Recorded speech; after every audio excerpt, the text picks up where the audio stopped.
It's one of those moments where your life disappears, your future just goes. And so, because I was kind of contrary, and I still am, when I was 21, I said, right, I demand a second opinion. You know, I thought, well, if lizards can regrow legs and tails, surely there must be something I can do. So I got a second expert consultant came along and said, it's good news. I was like, great, what's the good news? And he said, the good news is the first expert was absolutely correct. You will never move your fingers.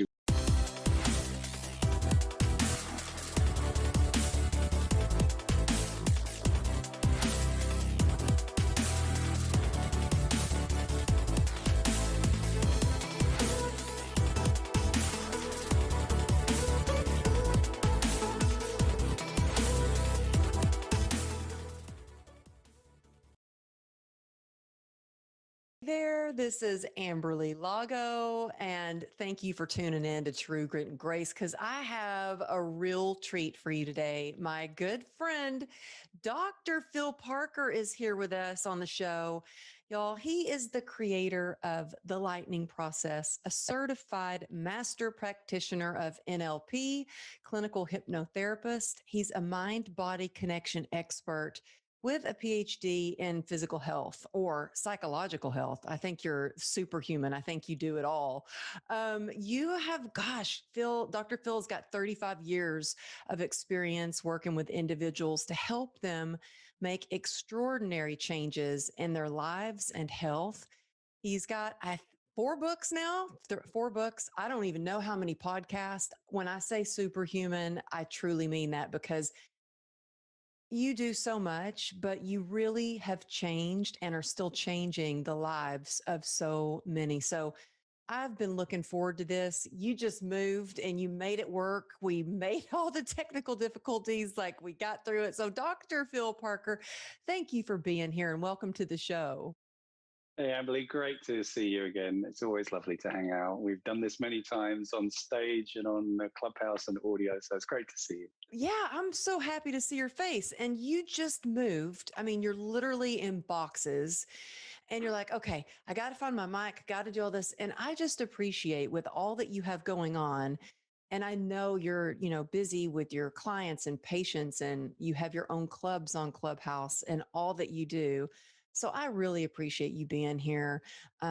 We spoke together on stage for, gosh, I think almost 2 years ago in North Carolina for the Reflex Sympathetic Dystrophy annual convention. And out of all the other speakers that were there, you are the one that I really remembered because you're such an incredible storyteller. And I would love for you to share just a little bit about how you became this expert in transformation because you really show people that change is possible and hope is available. So can you tell people how you got, so passionate and you turned your pain into purpose? Yeah, well, I think, your story and my story are quite similar. I think you've been through Hmm. a lot more than I did. But at the age of 21, I was a budding rock guitarist, which is what my real passion was, to be a rock guitarist. I've always loved music, but to keep my mum and dad happy, I had a proper job. So I was training to be an osteopath. And one summer's day when I was 21 in August, I got up in the morning and within about half an hour, I'd severed my left hand. We were pushing this kind of trailer. We call it a caravan, but I think it's called trailer homes in the States. And I was pushing on the window. Back in the day, the glass wasn't proper safety glass. My hands went through the window and the people pushing it on the other side didn't know. So they're rocking it backwards and forwards. And, Oh my you know, goodness. yeah. So without going into too much of the trauma, I severed the major muscles and particularly the nerve, the ulnar nerve of my left hand. And there was rushed to hospital. Luckily, I hadn't severed the artery, otherwise I'd be dead within literally a few minutes. But they said to me, it's bad news. You've severed this nerve, and this is the nerve that controls the fine movement of your fingers. It's called the musician's nerve. So it's not just about moving your arm around; it's about the tiny little, delicate movements we make. And I was like, okay, great. So how long until you can sew me up? I can get back to being a guitarist because my career is going pretty well. And they said, oh, you won't recover. You'll Mm. be left with no movement in your fingers. And I was like, Well, that's not the right answer because I need a hand. I need two hands to be both an osteopath and particularly a guitar player. So I'm just going to change my microphone again because it's just falling down. There we go. Yeah. Well, you know what? When you said our stories are very similar, it's so true because that's basically what was told to me about my leg that, oh, well, you won't forget your training career. You won't even walk. Your life has changed.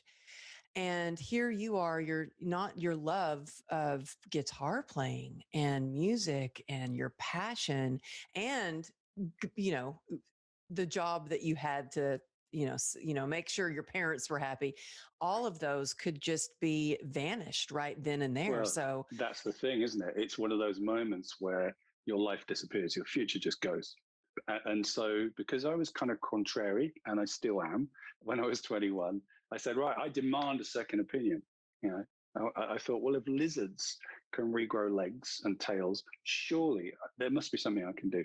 So I got a second expert consultant came along and said, it's good news. I was like, great, what's the good news? And he said, the good news is the first expert was absolutely correct. You will never move your fingers. You'll be left with a useless claw. And he showed me what that would look like, just like a hand that was just wow. unable to move. And I was like, it just can't be right. So I asked everybody I knew, because obviously I knew people in the business, both in orthodox and complementary medicine. They all said, look, I'm really sorry, but this is a really severe injury. You're considered to be old neurologically at 21. You won't recover. You may get the odd kind of bit of movement, but you won't be able to play the guitar or be an osteopath. You just won't be able to do it. So wait, what does that mean if you were like if you were neurologically old? Yes, thank so you. So basically, the idea was that at that age, your nervous system's kind of run out of steam when it comes to regrowth. It's just not very good. They were wrong. I mean, now even the research has caught up with these ideas in that neurogenesis, which is the idea that the brain can regrow. When I was at osteopathic school, they said, no, it can't. Now we know that it can, small amounts can. But the peripheral nervous system, which is like these nerves, they grow about 1 millimeter a day. And they said, you're 21, it probably won't even do that. So you won't recover. Wow. So I kept on asking. And everybody said the same thing. All the textbooks said the same thing. But then eventually I found someone who said, I think you will recover. And I decided to believe them and ignore all the other medical opinions and advice, although that was all correct. And that, they were accurate in their prognosis. Well, how many doctors did you go to, or how many specialists did you go to before? At least 20 or 30. Wow. Until you heard the one that was like, yeah, okay, thanks. Sometimes that's all we need is one person to believe in us. Well, I think that's so important. I mean, that's been, the end of the story is happy, which is I did recover the movement in my hand. I did continue my guitar career. I taught myself to play the piano. I became an osteopath. And I even played guitar with Eric Clapton at one point. So I did all the things that I wanted to do. But probably most importantly was just what you said. It kind of made me really think about, well, what are the consequences of these kind of conversations that experts have with us and tell us stuff? And sometimes we mishear it and misunderstand it, so we're not medical bashing at all. It's like just sometimes it's not communicated or we hear it in a funny way. And sometimes what they say is it's not quite right. They say there is nothing that can be done. Mm-hmm. And what they mean is we have used all our tools and we can't do any more. And that's not quite the same. We have to get clear about that. So I was very interested in that. I was also very interested in that maybe the doctor says that once, the consultant says that once, but then we walk away and keep on telling ourselves that. How important are those conversations? Isn't that the truth? I mean, the story that we play in our head, or that soundtrack we play over and over and over, and we tend to hang on to the negative more than the positive. I think it's like you have to hear 7 positives to take away 1 negative or something like that. But people ask me all the time, why did you choose the 1% that I had to save my leg versus the 99%? And I was like, well, that's all I needed was that little ounce of hope for me to go, okay, well, then it's possible. Let's try something. Let's figure this out. Yeah. And it's so that that little statement there is so important. And this is one of the things we do when we help people to make change in their health using the mind body connection. So that's the kind of way the mind and the brain interface, is that we know how important this is, where the research is really interesting. I'll come on to talk about some of the published research on it, that our beliefs, what we expect, has a massive impact on how drugs work on us, how surgery works on us, and of course, how much we can switch on our internal healing mechanisms. And one of the questions you just kind of asked yourself, we ask, which is healing, changing, is either completely impossible or it's not completely impossible. It can only be one or the other. Yeah. So ask yourself, whatever thing you're dealing with, I'm sure a lot of people in your audience will be dealing with stuff. Ask yourself, is it completely impossible that I can change? And if the answer is, well, it's not completely impossible, therefore it must be possible. And that's a really important shift to make. Doesn't mean to say definitely you're gonna make the change, but it does open the door to, well, okay, well, if it's possible, then let's see what I can do. Yeah, and I think that's important to touch on, just having that hope and that belief that there are possibilities. And for me, I went to several doctors, and we do have a lot of listeners that are dealing with, they're dealing with chronic pain. And I know you don't even like to say the P word, the pain word, but that have been diagnosed with complex regional pain syndrome or lupus, arthritis. I've got people that have just recently had their, leg amputated. And for me, I know when I was diagnosed with CRPS, I kept going to doctors that would tell me, no, you don't have it. Every doctor I went to was like, oh, yeah, you got it. And I didn't want to believe I had it. And in fact, I was in denial about it for about 2 years. And because I was denying it, I really drove my health into the ground because I was trying to ignore it. And I think there's what I've had to learn, and I'm hoping you can help me in the audience with, is yes, you want to acknowledge when there's something wrong, or maybe there's, you have chronic pain or CRPS, but not to get hyper focused on it. And all you think about is, what can I do to get better? How's my healing today? How's my healing? What am I doing to get better? And you just really find joy on the journey and find ways to enjoy life. What would you say to people that to get that balance between, okay, embrace where you are, what's going on, but also don't be hyper focused on it. So that's all you think about, that's now your identity, that you are even on social media, CRPS warrior girl or CRPS Jenny, or I'm just making these names up, or chronic pain Annie, or whatever it is, because then I feel like your whole identity becomes wrapped around pain, and you become identified with your disease instead of who you are and your big dreams and goals. Yeah, it's such an interesting, important, and tricky question. That it's such a sensitive issue because people, particularly with things like CRPS, where people have fought for a long time to get their illness recognized as a real thing. Because with CRPS, they're like, well, you've stubbed your toe, or in your case, you've had something a lot more serious. But sometimes it can occur from a very, very minor, twisting the ankle, and they can't find anything.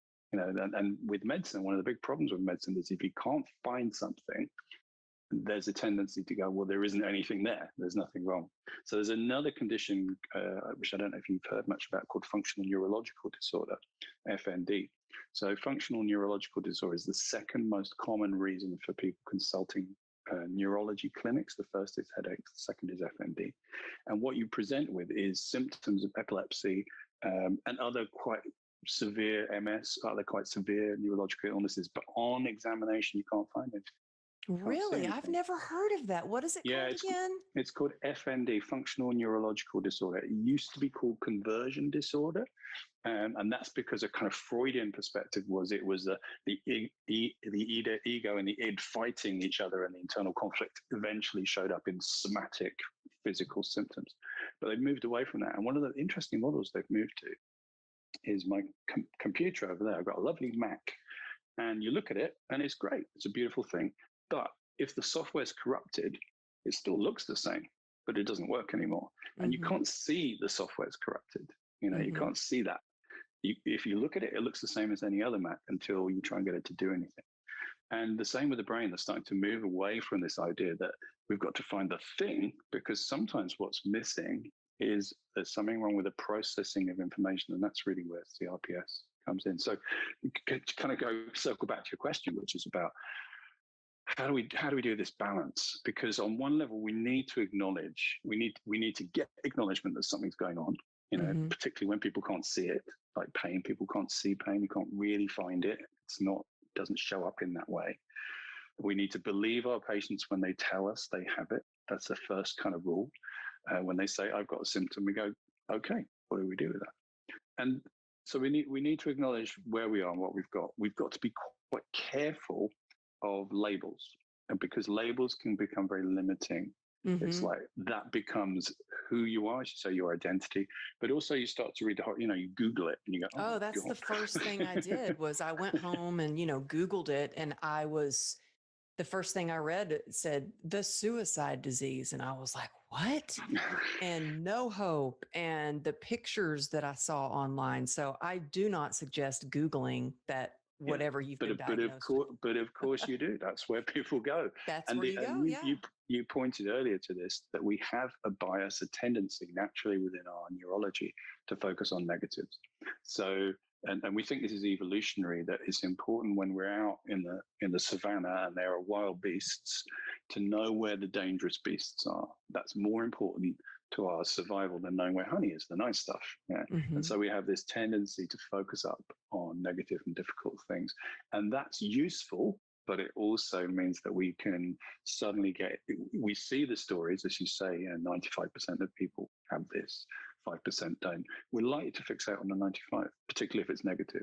And vice versa. If the 5% is a negative outcome, we're probably going to go, I bet that's me.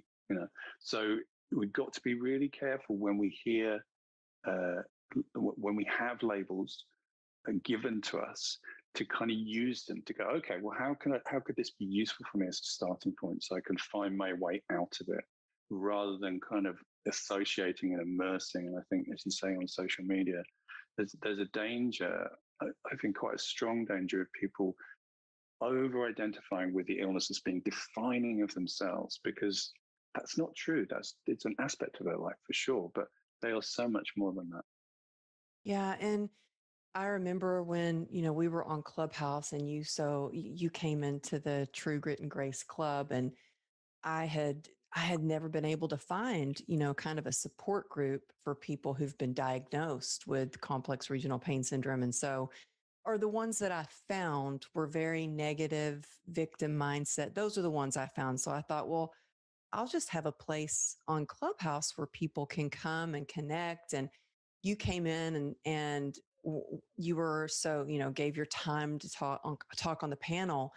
And it really changed a lot for me. There was one thing in particular that you said about just how powerful words are, because I think down in my bio, I had written CRPS warrior somewhere in there.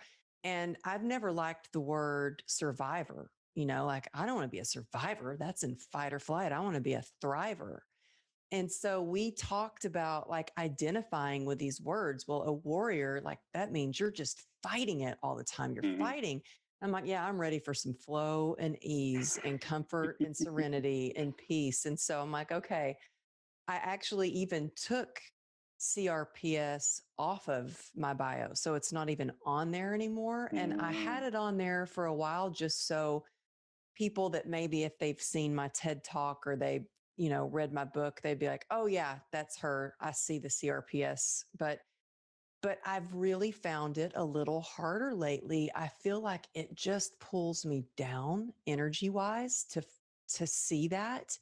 So I'm doing kind of a little test right now to see if I take a little break from that, if I just don't associate myself with CRPS like at all. Like it's hard. I don't like talking about it sometimes, because when I start to talk about it and I explain what it is and what it feels like, I start to feel it more. You will. I mean, the research is really clear on this, that if you, and this is why I generally don't use the P word, the pain word, is that when some interesting research from Germany, when you say the word pain or the P word, you actually wake up the neurology that processes those signals, that experience, those feelings. So you increase your pain. So coming back to my Mac computer, the problem is not with the Mac, it's with the processing, the way it's processing information. And the same with our brain. The problem is not with the tissues. For most people, tissues heal. What the problem is, if it's lasting more than a few months, is the way the brain is still thinking and processing that information, that shock, that trauma, whatever it is. And that's the bit that needs to change. And each time we talk about it, so I often talk about neuroplasticity, which is worth mentioning. So neuroplasticity is the ability of the brain to change its shape and architecture based on use. So the more you use a pathway, the stronger it gets. A bit like a muscle. So the more you use a particular part of your brain, if you learn to play the piano, you practice, you get better at it. Same applies if you get angry a lot. The more you do that, the better you get at being angry. The more stressed you get, the better you are at stressed. And unfortunately, the more you experience or talk about or have conversations or think about the P word, the better you get at that. And when I say the better you get at it, it's just a neurological thing. It's not like you're doing on purpose. That's just the way neurology works. It learns through experience. And that's a real problem because, of course, if you've got symptoms, you're bound to be thinking about it a lot of the time. A lot of your conversations are going to be about it. And one of the things we do when we help people to move out of CRPS and other chronic pain issues is kindly and compassionately teach them how to start to steer their neurology in the other direction. And one of the things we say is like, you've tried that way. You tried talking about it a lot and thinking about it a lot. Did that work? If it didn't, maybe it's trying to kindly and compassionately steer your brain in a different direction, because that is where the secret is of recovery from this stuff, because you can recover from it. We've helped literally hundreds and hundreds of people across the world recover from it. And the secret is, how do you change the track, the train track, as they were, jump the tracks from where it's going to where you want it to be going. And the other thing that's worth pointing out, of course, is that for most people's lives, there was a chunk of time where that neurology was just never used. Mm-hmm. It's a relatively new thing in your brain. Most of your life, even you, I don't know how long ago it was now, but let's say it's 10 years ago. You're older than 25, so, not much, maybe 30. Not much, just a couple. Thank you for that. No problem. most of the time, your neurology has been heading into happy space. So it's actually recognizing this as a learned behavior, can be unlearned, and it's just about finding the way. And one of the ways, which is really simple but slightly strange to even think about, is the power of our words. That our words are incredibly powerful. I'll tell you a really interesting thing I read about recently is somebody did a study about why do people talk about criticism when somebody has a go at you in very body terms. Like, I felt like stabbed in the back, my heart, I felt like my guts were, punctured, or, my heart was ripped in two.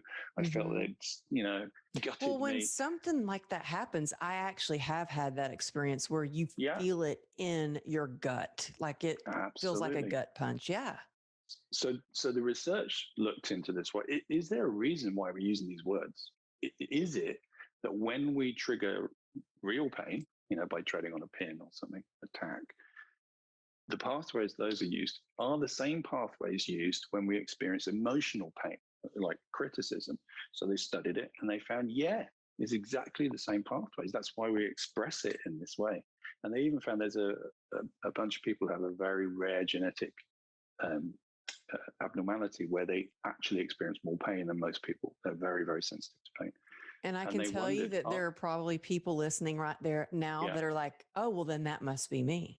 Yeah. So there's a specific gene, I think it's called the GLL. So people listening to it who have that will know about it. And it turns out those people are also because it's neurological, are also much, much more sensitive to criticism because the same pathways are processing the same information. So one of the interesting things about pain is that it opens up this whole mind-body connection, that pain is about processing and not just physical stuff.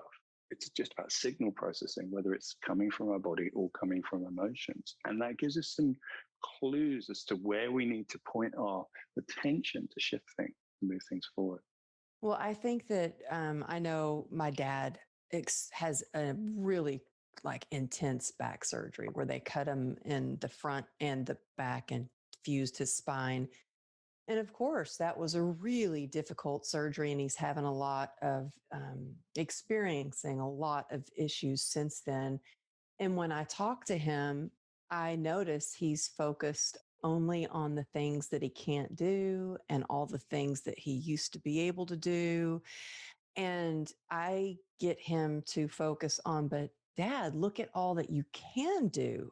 And so by the end of the conversation, he's like, oh, yeah, well, I can go to my favorite little pub. I can go meet my friend. I can walk now. I was bedridden. Like, I can see the difference in him and hear the difference in his voice just from focusing on things that he can do instead of what he can't do. And I do this myself, which really shifts my day. It shifts my perspective is I focus on gratitude because I really feel like gratitude really starts to train your mind to see the good and count the blessings. Yeah. What is one thing that you could share with us that you do to get people who come to you? Because people come to you and they have tried everything else. Nothing has worked. You're like their last resort a lot of times. Hopefully people will hear this and it'll be their first time they want to go see you. But a lot of times I can imagine you get people who've tried every sort of medical procedure, surgery, treatment, and they can't get any result. They come to you and they're probably depressed. Maybe they're anxious because the pain has really skyrocketed. What's one thing that you start with to try to calm down and shift their mindset a little bit, just to calm the pain? Yeah. Well, like you say, when people have experienced symptoms for a long time, they often are secondary issues like anxiety or depression or feeling flat or hopeless. But that is not what's causing it. It's important to recognize that. Probably doesn't help, but it's not like, you have pain because you're moody. It's not that simple at all. It's basically a kind of glitch in our neurological processing. But anything else like anxiety, depression doesn't help. So the very first thing I do to them or do with them is really have those conversations about, okay, so, where are you with this? What are you thinking? Because there's some really interesting research about this from the work of Professor Irvin Kirsch and others called response expectancy, which is you give someone a pill and they don't think it's going to work, it will really knock its effectiveness. If you give someone a pill and they think it will work, it increases its effectiveness. And the same for everything, right? And so I was talking to Professor Andrea Avers, who's a really well-respected researcher. And I said to her, what's the most important bit of information you would ever share with somebody from your experience of looking at the mind-body connection? And she said, if you're going to have an operation and you don't think it's going to work, don't have it. I could not agree more. I couldn't agree more. Get your head around it. Go online, find people who've had success, buy in this, or don't do it, because how you're thinking about it, your expectancy, your beliefs, your anticipation is so powerful. You don't want that going against the treatment or interventional therapy or surgery because it will have an effect. It's so powerful. I think that's what happened when I had the spinal stimulator, because I was so freaked out about getting the stimulator. I was like, I really don't want to have like a box implanted in, my glute and have a machine to turn on. I was so freaked out and it did not work at all. I ended up in the ER. They could not understand what was going on. Dr. Prager said, in all my experience, I've never seen this kind of reaction, but I really think it's because in my mind, I was so freaked out. I was like, this thing is I had not wrapped my mind around it. Yeah. And I think it's powerful. So to hear you say that makes me think, okay, yeah, that was probably my stinking thinking. Well, it certainly wouldn't help. It's not saying your thinking is responsible for everything, because it's not. Um, Drugs have an effect, surgery has an effect, but it's looking at it from a bigger perspective. What you want is the best surgery by the best surgeon, but especially for you to be in the best place to benefit and receive that. And so when I first work with people, who've usually, as you say, done most things, the first question is really about, okay, so what do you think? Where are you? And they go, well, I don't think anything will work. It's like, well, that has to change before you do anything else. Because if you bring that conversation, which is a completely reasonable conversation to have based on your experience, but if you bring that in to the party, then that is going to have such a destructive effect on whatever you do, that's where we need to start. So having those conversations, like asking, do you think it's possible? And other interesting conversations like, do you think you have the capacity to change this yourself, or are you waiting for somebody else to fix it? Do you think you deserve to get well? That's a very interesting question. Sometimes people go, wow, that's an interesting question. Well, Wow. I So don't. you're figuring out like if they believe in themselves, if they think they're worthy. Sometimes people have conversations like, well, my mum had it. She was a good person. So I'm not better than her. So I don't know if I deserve, she was a God-fearing, lovely woman who, cared for other people. I don't know if I deserve it. So it can be stuff like that. And another really important question is, do you believe you are the same as other people, or enough the same as other people who've made this change? Oh, my battery's low. Have you still got me? Am I Yep, still there? I got you. Yeah. I might just have to plug it in. Otherwise, you might disappear. Are we audio or videoing this? Well, we usually do audio and video, but I think because you slide out of frame a little bit, it's okay. We're just going to do audio. We're going to make it audio. Oh, man. So if you want to turn your camera off, if that makes it easier, or save your battery, I don't know how that works. I plugged it in, so it's okay. Everything's not quite doing what it should be doing. Now you can see the top of my head. I can see the top of your head. I gotcha. So that question I asked is a really important question, which is, do you believe you are similar enough to other people who've made this journey from this illness out of it? Because in pretty much every illness, there are people who've done that. There are people who've found a way through it.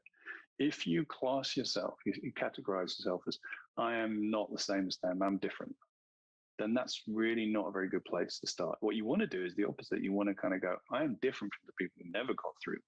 Mm-hmm. And that's probably something you've been telling yourself, like, you know what? I'm going to be that person who shows other people that there is a path out of this. That's kind of where that warrior thing comes from.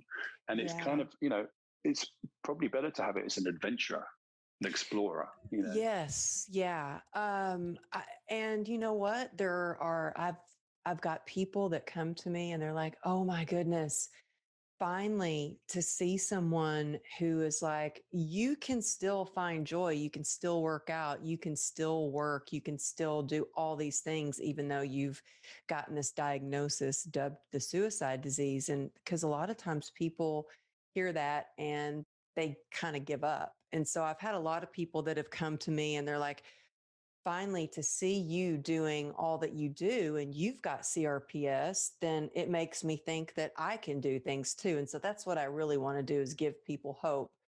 But I do have some people that, like when I was on the doctor's TV and I was talking about mindfulness and mindset and the PACER method and using these tools basically of your mind to get through pain, not to cure pain, but to get through it. And hey, maybe some of it will disappear. I got a lot of resistance from people, like a lot of people. I was even called a disgrace in the CRPS community in one of the self-help or support groups. I left the group after that. I was like, I don't think this is very supportive for me. I think I'm out of here. See ya.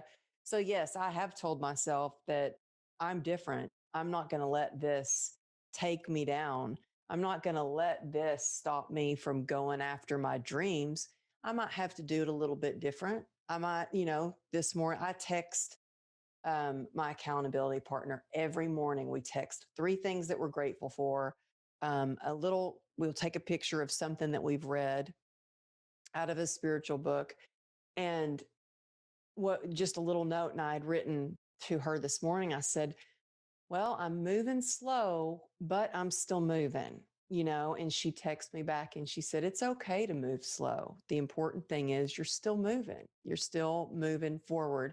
And so I think along the journey, I wondered if you've had any people that are like, you can't begin to change things just with your mind. And have you had some resistance to? Oh, yeah. Oh, yeah, really? Hell yeah. Yeah. I mean, in certain parts of the internet, my name is the equivalent of somebody who has no idea what they're talking about and is just causing trouble. And You're I was going to ask kidding. you I mean, death threats, the usual things, No, well, I haven't had that yet. Yeah. But I was going to throw the question back at you. I mean, I'll talk a bit about my experience if you want, but what do you think's behind it? Well, there you are somebody with the condition saying, I'm just trying these things. They seem to be helping me. What do you make of people pushing back on that and going that you're a disgrace? What do you make of that? Well, when that happened, I had just done, I was all excited, it was pretty cool to get to be on the doctor's TV. And they kind of edit it however they want. So they cut out the part where I say, I've tried the spinal stimulator, ketamine infusions, Eastern Western medicine. At one point I was on 73 homeopathic pills and 11 different prescription medications a day. And none of that worked for me. And what I had to do was really start to change the way I thought about my situation and change the way that I did certain things. And these are the things that really helps. This is what helps me. I'm not saying it's going to help everybody, but if you can take something away from it and it helps you, then that's why I do what I do. But at first, I have to say, um, being excited about the interview and then getting constant dings, messages, because in the support group, there were people like fighting it out over me. People saying, oh my gosh, Amberly's awesome. She's changed my life. And other people saying, she's a disgrace. There's no way she has CRPS, blah, blah, blah. There's no way she could possibly look the way she does if she has CRPS. She couldn't work out if she has CRPS, or she doesn't have it as bad as me. And it's like, whoa, when you start getting into the comparison of who has it worse instead of collaboration of how can we share what works for us so we all get better? We're shoulder to shoulder. Let's all rise. Yeah. And I was about to get on stage at a women's empowerment group. And remember seeing these messages. I was getting my hair blown out and I was really upset. Like I was starting to cry. And I was like, this is an opportunity for me to either let this make me cry and crumble or ask myself a question. Do these things really work? Is this working for me? And it was like, hell yeah, it is. So I used that moment to make myself believe in myself even more that, yeah, it works. And the best thing for me to do is to get out of the negative environment. I don't need to hear or see that anymore. I mean, it was bizarre, seeing people talk about you like, well, I messaged the author. We'll see if she gets back. And I'm like, the author? Dude, I'm just like you. I was diagnosed 10 years ago. Like, what are you talking about? I'm trying everything too. And so I think it's so important the people that you surround yourself with can really affect how you think. Unfortunately, you hang out with a lot of negative people that are complaining or gossiping or just saying mean things, that brings your energy down. And it also, you might just join in and start talking negative and doing those things. And so I was like, I got to get out of that. I want to be around positive, passionate. That's why I'm hanging out with you. And also the science and research is absolutely spot on with this. It's again, it says if you talk about pain, if you talk about trouble, if you talk about problems, and you swim in that neurology, and we even have these neurons called mirror neurons, which are designed specifically to mirror, to copy other people's behaviors. That's how we get to be a social animal. That if you hang around that, you will start to adopt those neurological pathways. You will start to think in that way. And yeah, we've had exactly this. It still amazes me because, I've worked in this field for a number of decades, helped over 25,000 people around the world transform their lives from situations where people said you will never recover and impossible things. And instead of, when we particularly went to the charities who have these kind of support people with these illnesses, they were just not interested. They were like, come back when you've cured cancer. They didn't believe it. They still don't believe it. So we've done research because that's one of the ways to kind of gain credibility. And they still kind of try and undermine the research. They don't want to hear that these illnesses can be recovered from. I don't know why that is, but that's a conversation. Yeah, why do you think that is? Why do you think they still say that there's no cure for CRPS? They can say that because the research has not yet been done on, or not enough of the research has been done on approaches like mine and other approaches that are getting good results. So it's still reasonable to say that from a science point of view, because with science, you need to have a number of published papers that find the same outcomes. And until that's happened, you can't say there is a cure or there isn't. All you can say is we don't have the research to be sure. Because have science, you had people that you have cured? Yeah. Hundreds and hundreds.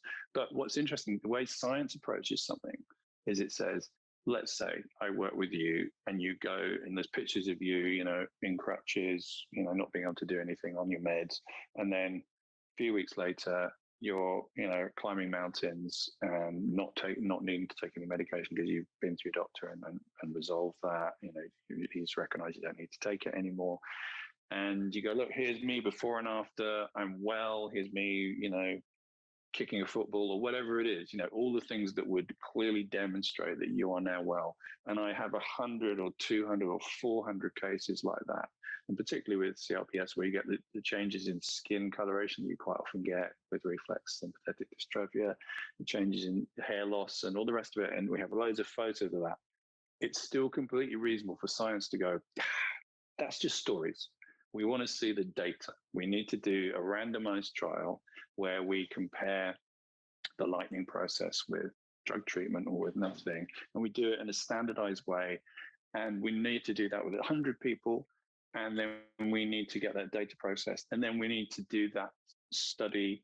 We need to get the study published. And then we need to replicate it 4 or 5 times. And then at the end of that So process, have you started that process? Yes, we have. Yeah, we have. But that is about, we did one, for instance, with chronic fatigue syndrome, ME, I don't know what you call it in the States, but that, chronic fatigue.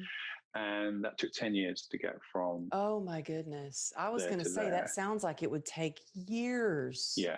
So that's one. And do all 100 people in the research, do they all have to come out of it with, Well, they don't need to all come out of it good. What you're looking in science is a statistical improvement. So better than chance is what you're looking for. That's how science measures effect. It says, is this just a random effect, or can we see that this group has done better than that group? So we've done the first one of those. There's a few others in the pipeline. But interestingly, those negative people that you talked about try and prevent the research. They spend a lot of time saying, these people are charlatans. There's no research to back it up. You're wasting our research dollars by following this. This is a hopeless dream. That money should go usually towards medicine. That's what they point to. Yeah, what is that? It should go to pharmacy. Get that. I think partly it's because there's this belief that they still haven't caught up with the whole mind-body research, which says you're not a test tube. You're a living human. Your physiology is affected by your diet, your sleep, your exercise, the way you think, your genes. All those things are important, and we need to take care of all those things rather than seeing it as it's all about the drugs. It's all about the chemicals. It's a really kind of old school view that most doctors, most researchers don't subscribe to anymore. And I think it again comes from this not being believed as having a real illness. And so like we want to show everybody we've got a real illness. We need real medicine to make show to prove. And so the accusations leveled at you are that's a like, well, good you couldn't, way that of classic looking one, at it. That's a good way you of couldn't have looking had at it. it, because if you had the real one, you couldn't got better unless you had proper medicine.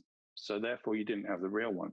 So we get this. We've had people who, I remember a young girl who had it, was part of a community, an online community, was, bedbound, carried into the room, got up 3 days later, was able to run on the beach, told all her friends who'd known her for 10 years, in this young people's support group. And their response, which a bit like yours, was, I can't believe you've lied to us for 10 years, pretending you were ill when clearly you weren't ill, because this is an illness nobody can recover from. So if you recovered from it, you must have been lying. It's like, that is such a weird way to look at the world. Surely, like you say, shoulder to shoulder, we should go, wow, I'm so pleased for you. I'm not sure if that'll work for me or if that's my thing, but great. That would be a reasonable, logical, rational response to that. Anything else is a bit, what is going on there? Well, Because I we think should be it's a happy for mirror people. sometimes to other people of, well, if they can do that, they obviously don't have it like I have it, because it maybe makes, I don't know, maybe it makes them feel like they're not doing enough, or they're not working hard enough, or they're not Yeah, putting in the I think effort that to could get be. better themselves. I'm Mm. not sure, but I really do wish we could, change that. But I had I'd love to ask you. So I noticed, as positive as the support group that I've had online on Clubhouse has been, I love these women. There's some men too. A lot of physical therapists join us every single week. But I noticed, as much as I set the room up for positivity and we share our goal, our win, and maybe what's one challenge we would like support with, that it's still people that come in a lot that are just down. They're down. And I mean, look, they've got real struggles. They have a lot of stuff going on, but I found it's hard to hold space for a room full of people that are they're desperate a lot. Not everybody in the group. I'm not saying that about everybody, but it's hard to hold space. I wondered, how do you keep your energy up and stay positive when you are surrounded and you're working with people who tend to be, maybe they might be negative, maybe they are hopeless, maybe they're sad. How do you keep your spirits up? That's a question people often ask me, because the client group that I work with are people who have been, you know, lost overboard, usually to medical and complementary approaches. Nothing's worked for them. So people say, God, it must be really tough keeping them afloat, keeping their hopes up. And actually, it isn't, because the work that I do is all about helping people to recognize they have this incredible resource within themselves of the ability to make change to their physiology by changing the way they think. And when people, so to do the lightning process, there's three basic phases. The second phase is a seminar where they come along and they learn the fundamental skills of how you can switch on your brain body axis. You can improve your parasympathetic nervous system function, reduce your sympathetic nervous system flight and fight response, boost your healing, and all that kind of stuff. But in order to get there, you have to listen to about a 4-hour audio program which talks you through a lot of the things we're talking about here, about the research into the mind body connection, the importance of language, using our neurology in interesting ways, checking in with our beliefs about what do I think is possible. And then having listened to that, then they have a conversation with their coach who talks them through any points they're a bit confused about, until they get to a point where they go, oh, right, I get it. I've got my head around this. Yeah, okay, so I've got to take the responsibility for influencing my neurology. I need to learn some tools. I'm going to have to put them into practice. It's not a fix, it's a training. But yeah, okay, I feel up for it. And when they've kind of gone through that part of the journey, then they're ready to take the seminar. If we just grab people off the streets and say, get in that seminar and do the work. It wouldn't work, because we need people a bit like, let's say, a weight loss club. No point in going to a weight loss club, if you want to lose weight, where they get you to do diets and exercise and weigh you. Oh, yeah. Well, it kind of reminds me of sobriety too. Like, yeah, you want to stop drinking, but do you really? Are you willing to stop? Are you going to put in the work that you need to get better? So I think because there's no point in just going to a meeting every day if you spend the rest of the day drinking. It's not going to work. Or if you don't believe, that you can make that change. So it's all about getting people to the point where they recognize, okay, no, I think I can do this, and that has to happen. Because again, all the research suggests, if people think, I'll give it a go, I don't think it'll really work for me, but let me. And quite often, that people are negative towards the work we do. Say, if it works, which I don't think it does, then do it on me, and then let's see if it works, shall we? I was like, that's not how that's not the deal. It's not like an injection, And of course, even research says injections won't work if you don't think they will work. They'll have a detrimental effect on the medicines you're being given. So it's even more not going to work if it's all about changing the way you use your brain. It's not about me making you well. It's about me teaching you tools, and you're going to have to put them into practice. If you don't think there's any point to that, or you're going to put any effort into it, then of course you're not going to get any results. It's not really a fair test, is it? But it just shows how people haven't really quite grasped this idea that there are interventions out there that are not based on the physician fixing you. And that's where a lot of these problems arise, is that people are still coming from the model of, I've got this pain, fix my pain for me. It's not how it works. It's the pain is running in your nervous system. The only person who can really shift that is you. The doctor can give you drugs that will kind of sedate your nervous system, but that's not really fixing it. That's just kind of putting a Band-Aid on it. The only way you can change your neurological processing is by you changing your neurological processing, which is a lot to ask of somebody who's got a lot of stuff going on in their lives. But it's, in my experience, the only way that really, really works. Well, so my dad has lost some use of his legs. He's used to be this big, still a very handsome man, strong, quite the ladies' man.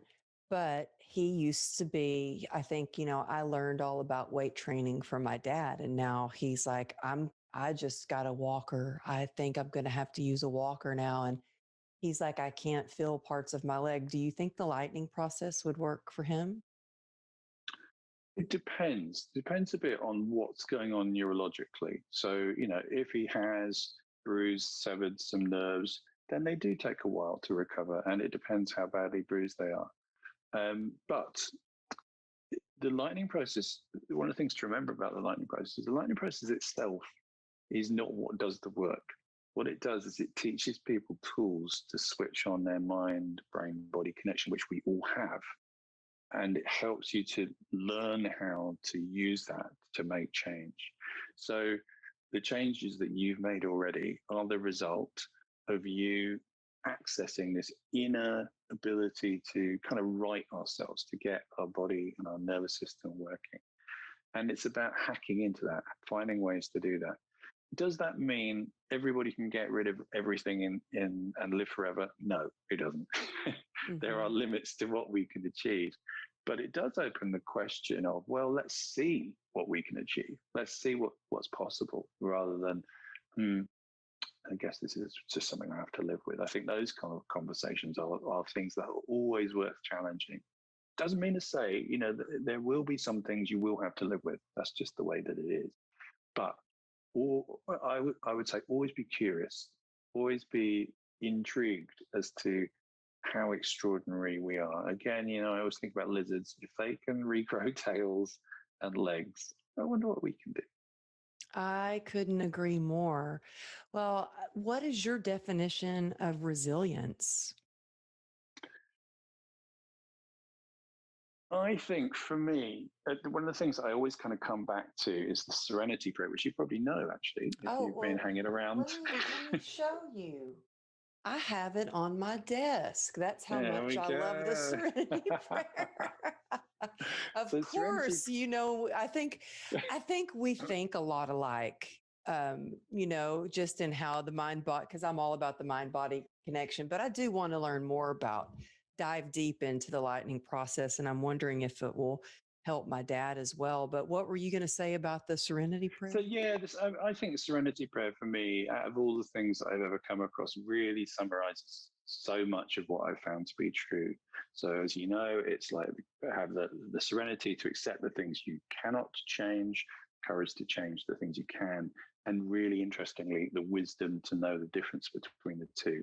And I think your question about resilience is that it's that when stuff happens, as it does in everybody's lives, we need to check in and go, right, is this something I can do something about or not? If I can't, then I just need to deal with it. I need to find a way to be okay with the fact it's not how I wanted. And that happens for many of us in our lives.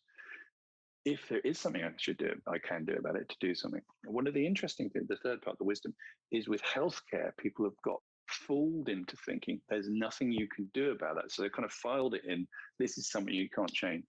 So you got CRPS, you can't do anything about that. Or you've got chronic fatigue. There's nothing you can be done about this. And that's not accurate. There are literally tens of thousands of people around the world that I know personally who've had those diagnoses who don't have them anymore, who've now run marathons, climbed mountains, done, had babies when people told them they'd never be able to do it. So we know people can do that. And it's like opening up that conversation about, oh, I thought that wasn't something I can deal with, but it turns out I could. So resilience, I think, is central to that. It's like when stuff happens, kind of recognizing, oh, that's happened. Okay. And how am I going to deal with this? How do I be around this in a way that works for I love that. And yeah, I'm not back to marathons yet, but I'm hoping. I love me? to run, and I miss it so much. And I was getting kind of down about just the fact that I can run, but then it really flares me up for a while. So I've tried Kanga boots to run in, different shoes, sand. I can run in the sand a little bit, but I was kind of down about it. And my husband helped me. He's like, well, you can't run beside Ruby. Go get on your bike. And so I always think of, okay, well, what can I do? Focusing on all the possibilities.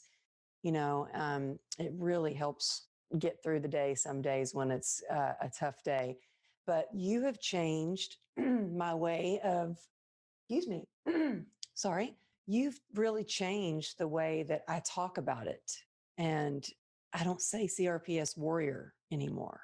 Mm. Um, and I'm a thriver. And you are changing so many lives all over the world with your program. And I know you have all kinds of stuff going on right now. I am amazed you have so many books and podcasts.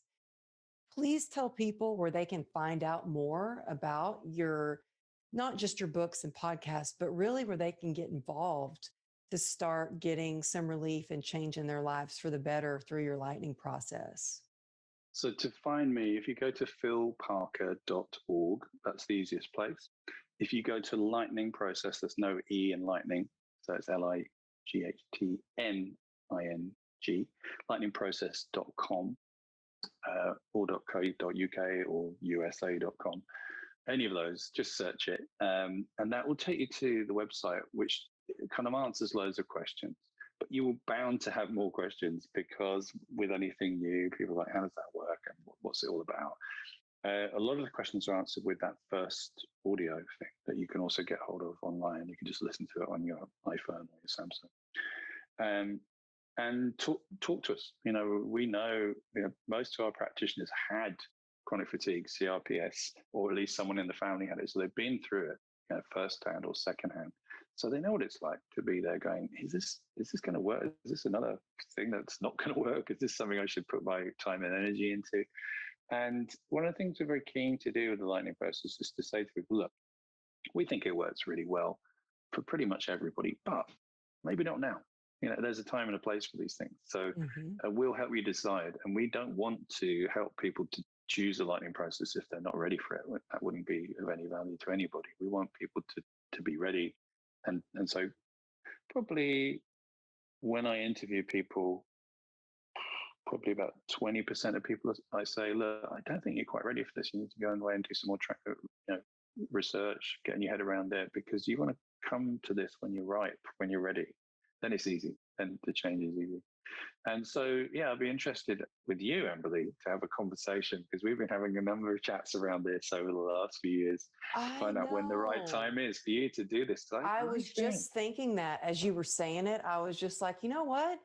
When is the right time? Because when we first met, I was traveling, living out of a suitcase, speaking at different conferences because my book was pretty new. And then I knew we were destined to like meet again because I had one of my friends tell me about you. Then we connected on Clubhouse and Instagram. And I'm like, okay, this is crazy. I have to have you on the podcast. We need to talk. I need to learn more about this lightning process because it's really, I think that's how I've been able to get through a lot is just with the mind. I mean, I still take Lyrica and I'm not saying that so everybody runs out and gets Lyrica. I'm not advertising it. Check with your doctor. I didn't want to have to take any medication at all. I was the opposite. I don't want medication, but it seems to help a little bit. My goal is to get off everything. And so I'm really curious to talk with you. And also, I love all you share and on Clubhouse too. Are you still doing your rooms on Clubhouse? yeah. So on Tuesdays and Thursdays, I do the Mind Body Doctors, where there's 3 PhDs talking about the mind body connection and answering questions and finding out what people know about it in the room. Okay, Always so some amazing, Tuesday and amazing people. Thursday. Yeah, I think it's at what time? 11 a.m. Central Time, I'm guessing. Okay. It's 6 p.m. UK time, so whatever time we started this today. What time is it in you? And you're California, aren't you? So Oh, 10. So, 10, well, yeah. right now But it's 11. We started at 10. so Because I'd love Pacific. to come back to your room. You always Yeah. have like some great doctors on the panel, and learn more there. And so, yeah, you can go. And you know what? I subscribe to your newsletter. And y'all, when you subscribe to his newsletter, you get an email back and you offer right away so many downloadable resources. So, thank you for that. And I love your passion and your heart for, genuinely wanting to show, hey, this is possible. You can do this. If I can move my hand again after my nerve was severed and they said it would never move again, then what else is the human spirit and the mind capable of? So Absolutely. thank you for sharing with us today. It's always a joy to talk to you. And I'm going to be in touch. I hope to see you in person someday soon. I don't know if they're doing any conferences that we will be sharing the stage again soon, but I sure hope so. That would be lovely. And I would like to say to you, that the work you do, the stand that you take, I think is really, really important. I think, you know, things that we talked about today from your own personal journey, standing up for, well, this is my story, this is my journey, and people don't have to like it, but this is what I'm doing. I think that's an important conversation because unfortunately, when we talked about this whole negative bias that we have in our neurology, people hear the difficult stories and how people don't change, and it's easy to focus on that. And there needs to be a different narrative because that is not representative of what's going on. There are thousands of people who have stepped away from CRPS, ME, chronic fatigue, and all sorts of other illnesses, MS, Parkinson's. And research suggests that as well. There's some really interesting research into that, some of which I've done, some of which other people have done. So we know that there are ways through it. And one of the things that's really important to do is to fly that flag of, it doesn't mean to say it's going to work for everyone, but there are routes out. And I think you should be acknowledged for what you're doing with that. So thank you, Emily. Oh, thank you. That means so much, especially coming from you. So I really appreciate that. Thank you. And thank you for being on the show with your move in the middle of your move. You're like, wait, I can find a mic here in a box somewhere, and you joined us. So y'all, please, if you go check out Dr. Phil Parker and check out the Clubhouse. I love your rooms on Clubhouse too, but the lightning process, all the information will be in the show notes. So if you're listening and you want to go back and find out more information, all the information is in the show notes. And if there was one thing that really stood out to you today, please take a screenshot of any platform you're listening to this on, and tag us at Amberly Lago Motivation on Instagram and Dr. Phil Parker. So thank you for joining in. Oh, I see your whole face now.